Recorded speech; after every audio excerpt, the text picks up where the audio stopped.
How are we doing, everybody? Good morning, good afternoon, good evening from wherever you're watching this. Today, after the success that we had from Stuart McLaren's interview yesterday, I managed to get my good friend Rob Robertson to come along and do a wee bit of a chat with us. For those who don't know, Rob is a rugby correspondent for the Daily Mail. That's right, Rob, yeah? That's correct, yes. Correct. So, just to give you a little bit of a description, I took his description of himself off his Twitter account, which says, rugby correspondent of the Scottish Daily Mail, author, playwright and harassed father of three, likes his grub. I think what we'll do, Rob, is I think we'll concentrate on the rugby bit and the author and playwright bit. So you've written books for Andy Murray. Yes. How did that come about? What did you do with Andy Murray? I was working at the Glasgow Herald at the time, and he was just starting to come through the ranks. And the Herald were very good. They sent me around the world, the Australian Open, with him. So I spent a year travelling the world before he became really famous, and wrote his book and about his travels, and helped a bit with the PR situation in the early days. But he was fantastic. He was great. And can I just say, available in all good bargain bins near you when you get out. There you go, little plug. So it was very good, and it's great to see him having so much success. Brilliant. You've also done an Alex Ferguson one, the management, and a Gary. Rich, just when you mentioned that, there you go. What are the chances? What are the chances? What are the chances? And Gary Mackay? Did you do one on Gary Mackay? Spookily, yes, I did. You know what? I checked that this morning before I decided to speak to you. I checked on, and it is available on Amazon for £3.12. You're joking. I thought more nearer the 12 pence would be a bit closer, but never mind. You also did a play on the late, great Bill McLaren, who I have to say, I think everybody would agree, is the best rugby commentator that ever lived. Can I push that a bit and say maybe the best commentator that ever lived? People might argue there have been other ones in football. I don't think there's anybody comparable. I like David Begg. David Begg was good. David Begg, yes, David Begg was good. Peter O'Sullivan in horse racing, maybe back when, but there's not really any who were as good, I think, as and fair as Bill McLaren, because his son-in-law Alan Lawson scored a couple of tries, and rather than go over the top, he kept very calm, and he projected the conversation. He didn't know that it was his son-in-law who scored. He's a total professional, and it was an absolute joy doing the play. And joy speaking to his family as well when I was putting that together. They were magnificent. Yeah, and was that a successful play? I think anybody that went to see it really, really enjoyed it. Yeah, it went really well. I'm harshest critic, so I'm not entirely sure how it went, but it did get a couple of standing ovations, which was terrific. And what was good for me was the family enjoyed it. Now, I wouldn't have done the play without the backing of Alan Lawson, Gregor Lawson, Rory Lawson, who's now a great commentator in his own right. Yes, who's a friend, lives in North Berwick just now. They liked it as well. And for me, that was equally as important as getting a critical acclaim for it as well. No, that's brilliant. Well done, you.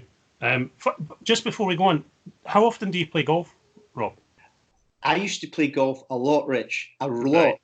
And then I'm allowed to say Murrayfield Golf Club. Of course you can. Of course you can. I applied there ages ago when there was a huge waiting list. And to be honest, it's an interesting one for your for your watchers and your listeners here. It was about a 10-year waiting list, and this was quite a while ago, and I just lost interest in it, and I just gave up on it a little bit. So I didn't really play as much as I should have played back then. And now I think I could probably get into Murrayfield pretty quickly. I'd love to take it back up again, but I was one of these people who loved golf, still love golf, but drifted away, would you believe, to cycling. And started taking up cycling because there was such a waiting list to get into my local club. So, which has changed. I mean, it's changed a lot nowadays. Maybe rather than Murrayfield, rather than Murrayfield, you should consider Brunsfield. But that's another point. Right. Okay. Can I ask you a few questions about you and your career now? So people know how do we know each other? We know each other. Our kids are in the same class at Davidson Mains, and we got to know each other standing about in the playground, but also through our love of Edinburgh teams playing football. But we won't go into that at all. No. Right, first of all, can you tell us how you got into journalism and specifically rugby? also like changing, Rich. I don't think you want to have a life whereby you just do the one thing. All in saying that, I've always been in journalism. Went to Napier, which is now a university. When I was there, it was a college. I'm now. No, college. Right. I'm that old. Went to local papers in East Lothian. Joined the Aberdeen Evening Express as a Banff Bucking correspondent. Came down to the Evening News as a chief reporter. Went across to the Evening Times in Glasgow. Then went to the Glasgow Herald. Worked there. I worked for the Sunday Mail. And then from the Sunday Mail, went back to the Herald. And now from there, I'm the rugby court at the Daily Mail, doing sport most of these times. I did a lot of football before I got into rugby, but I always loved rugby, and I feel it's a niche sport that I've always loved. And I think, again, at the risk of coming back to Bill McLaren, a lot of people's love affair with rugby started with Bill McLaren and the Five Nations in my time, rather than the Six Nations, and on the BBC. There's a debate going on just now, Rich, about whether rugby should go to Sky full time. I think that'd be a disaster, because of people like myself who fell in love with rugby simply because it was on the BBC for the Five Nations. And take that away, and you've got a whole generation losing the chance to watch rugby. It's a bit like, I would argue, golf. When I was growing up, I used to see a bit of golf on the BBC. I'm not saying there was a lot, but there was quite a bit. And now, what you see, the occasional delayed stuff from the Open. And I think that's wrong as well if you're trying to get young people into golf. I mean, to be fair, Sky do a great job, and I love it as a golf lover. Whenever the major's on Sky, I'm like Homer Simpson. I just sit on the couch and never move. My brain goes into neutral, and it's fantastic. But I really think golf and rugby needs to stay on console telly, and golf, I would argue, has to come back to ordinary TV, BBC, ITV. I don't care. Just get back on ordinary TV. Totally agree. You mentioned earlier there that rugby, when you started, a little bit of a niche sport. Yeah. You cover rugby all over the world. How big a game is rugby globally? Should it be bigger? I mean, we know there's certain non-rugby nations that excel at sevens. For instance, Russia. Absolutely. They're really good at sevens. It's a completely different game. But as a game as a whole, how big is rugby globally? You could argue, you can trace it through the British Empire, basically, way back when. New Zealand, it's big. South Africa, it's absolutely huge.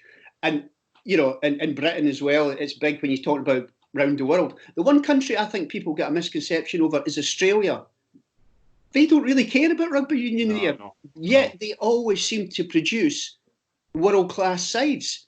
I was speaking to Dave Rennie, who's at Glasgow Warriors just now, and he's going to become the new Australia head coach. And I was saying to him, where is it now in the pecking order? He was saying it's about fourth in the pecking order. Australia rules football, cricket, a couple of other sports I can't remember off the top of my head, but it really is quite low down. And I've been in Australia a couple of times covering Scotland-Australia games. And, again, it's a niche sport in certain parts of Australia, but in other parts, they don't care.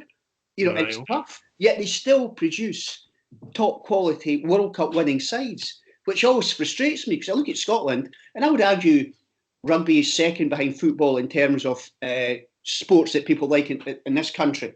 And we've really produced nothing. We're still celebrating 1990 Grand Slam. We won the 1999 Five Nations. That's a long time. It's a long time ago for no success. So where is Scottish rugby? I mean, there's obviously a little bit of a negativity surrounding, Dobson and Russell at the moment. Where are the SRU?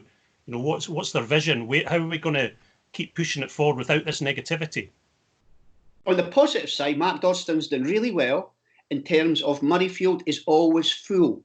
But now you could argue, is it Murrayfield's always full because of the marketing? Or in my case, I would argue it's because Scots love rugby and they want to go and see games. On the field, the results haven't happened. Whatever way you look at it, we went out at the group stages at the last World Cup. Okay, it was a bit of a weird situation. We lost to the hosts who had all the momentum, Japan, but we still went out at the group stages. And in the Six Nations, that was a great win over France. And we beat Italy as well. So it's been a okay Six Nations so far, and Wales is still to come. So I think on the field, that is great.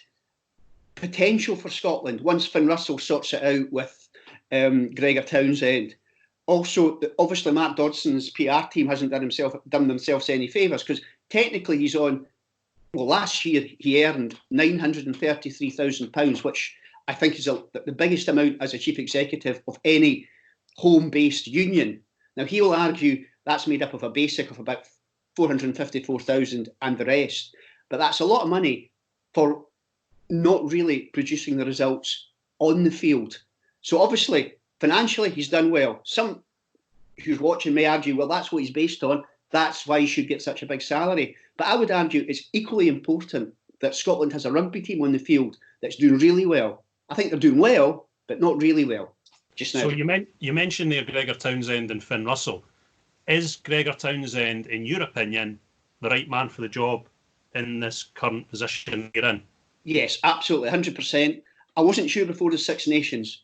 He was in the last chance saloon before the Six Nations, because let's face it, if you go out at the group stages of the World Cup and you have a poor Six Nations, you should go. There's no question of that. But I think he's had an okay Six Nations. And we've still got the Wales game, which I thought we could have won if it had been still going on. But now he's back to October the 31st. So he is the right man. And I'd also sort of throw it over to you as well. Who else is there? He's a homegrown Scot. He's a young Scot. He's got talent. Who'd you change it with? I would argue the bigger controversy was actually giving him the job in the first place, because I thought Cotter was doing a really good job. But now, Gregor Townsend's the man to take Scotland forward. I have no qualms about that. So, if anybody that follows you on Twitter will see your Twitter page, your profile picture is a picture of you talking to Gregor Townsend. What is the access to players like in rugby? Football's slightly different. You know, they're funneled into the stadium, they're funneled out to the stadium. There's not a lot of access to players in football. What is it like in rugby? Sadly, that is the way it's gone as well. I think maybe with golf as well, I'm not entirely sure, but it's very much through their own social media outlets first. For instance, if a player is signing a new contract, they will put that news out first on their own social media channels, the SRU I'm talking about, Edinburgh or Glasgow, and they will then give the press an interview with the player afterwards with an embargo that we set of 10 o'clock at night for the print papers. So really everything that they want out firstly goes through their own social media channels. And that's the way I think any sport is going, not just rugby. The big difference I would argue is the players are very good. They can talk. I'm not being snobbish, or maybe I am, but you know, sometimes compared with football, they don't really say much. Whereas at rugby, if you ask them a question, you get an educated, interesting answer. But a lot of the problem now, I think, is I grew up in the era of John Rutherford, people like that you could maybe pick a phone up and speak to. And I can still speak to John Rutherford now. Whereas now, the players that are put up by the SRU, they're media trained, media savvy. They won't say anything terrible out of the ordinary, unfortunately, that makes them a bit of a character. And also, there's no hinterland there. Gary Armstrong was a truck driver before he became a rugby player. Yeah. Now you look at it, well, you know, Ross Ford was a rugby player all his life. He's done nothing else. So there's no real anything extra to talk about there. So they are very good, but they don't really say much. Apart from the guys who are really good. If you ask Finn Russell, or especially Stuart Hogg, these guys are characters. That's what Scottish rugby needs, and they don't really need suffocated by PR people. Stuart Hogg will talk to you and give you good answers, and he's very, very good. He knows he is promoting the sport. And I think maybe sometimes in any sport, the people involved forget that, and forget that when they're long gone, the sport will be continuing, and they need to project an image that will let younger people come in and say, actually, I quite enjoy this sport. And it's the same with golf. I think that's important as well. So you talk about the fact that there's not many characters in rugby anymore because of the way they're managed. Yes, they're managed rather than but they don't really allowed to talk and become absolutely. So the way that they're managed. So with that in mind, how do you refresh your writing? How do you feel that you don't sound the same all the time because you don't have that little nugget during an interview? It must be very difficult. It's tough. It is tough. There's no question that realistically, if Edinburgh are playing, say, Zebra, the Italian team, and you speak to a player every day, it's tough to actually get them to say anything of terrible interest, and no disrespect to Zebra, about a game that they're going to win. I mean, you can work it out now. You know, we respect the opposition. It's going to be a tough game. Mm-hmm. A lot of people just fall into the cliches. But that means that sometimes you really have to maybe talk to them about other things that are happening that week. Maybe something's happened in England camp. You ask them about that. Invariably, they'll not tell you because you've told them not to talk. So basically, stay on message all the time. So it is tough, especially with just two Scottish teams and to work with Edinburgh and Glasgow. And on top of that, most of these guys are in the national teams. That makes it even harder because, you know, their views don't change terribly much just because they leave Edinburgh and Glasgow to go to Scotland. So it's quite tough to get something a bit interesting for them to say. But in a way, that's part of the journalist's job, to actually find a line or maybe to ask Stuart McInally what it's like going up against Fraser Brown for the hooker jersey. Because for me, both are world class. But I can't pick between the two of them. They're both great. But I don't know which one's the best. And that, you know, stuff like that, just try and get things working a wee bit that would entertain the reader a bit more than just the usual cliched nonsense. Rob, that's been really, really interesting. One last question before we go to the quick fire round, and that is, with all the social media, the Facebooks, the Twitters, and as you're saying, the SRU's own media machine, how difficult is it being a journalist, not just from a writing perspective, but actually your industry is very difficult at the moment. I saw that there was a couple of guys getting paid off recently that are journalists. It must be very difficult for you. Yeah, it's tough. It's an industry. A lot of people feel the deadwood press is dying a bit, and it's all going to internet, which is a shame because I still think when you see something in a paper, it has far better projection than he does on the internet. You know, people will keep old papers if they're in it. They won't keep an old internet cut. So it is tough. A couple of people on a rival paper, a broadsheet based through the West Coast, have been put on something called furlong, which I had no idea what it meant until the coronavirus kicked in. Yeah. They're on 80% of their salary and told not to come back till May. So it is tough. The industry, a lot less people now. It's all going online, and it's more how would you say, maybe people over 35, 40 who still buy papers. People under that don't buy papers. That's the problem. It's an ageing readership, unfortunately. And again, the readership though are very interested in sport. I hope they're doing okay at this time of year because there's not really much to write about for them to read. So it is tough. Again, people will say it's great, it's going online, which is to a degree.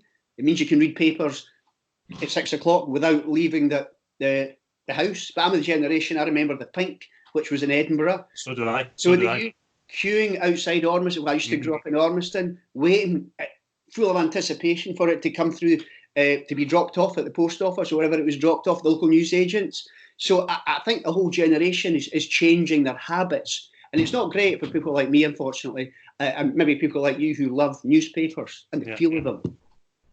So thank you very much for these broader questions. I've just got 4 quick fire questions for you. So really brief.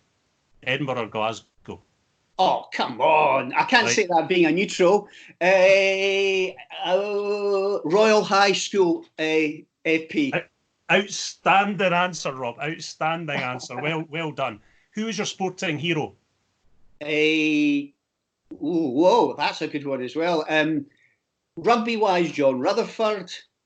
Golf-wise, oh God, I was going to say Tiger Woods, but that's so cliched, isn't it? I can't really... Tiger Woods, sorry.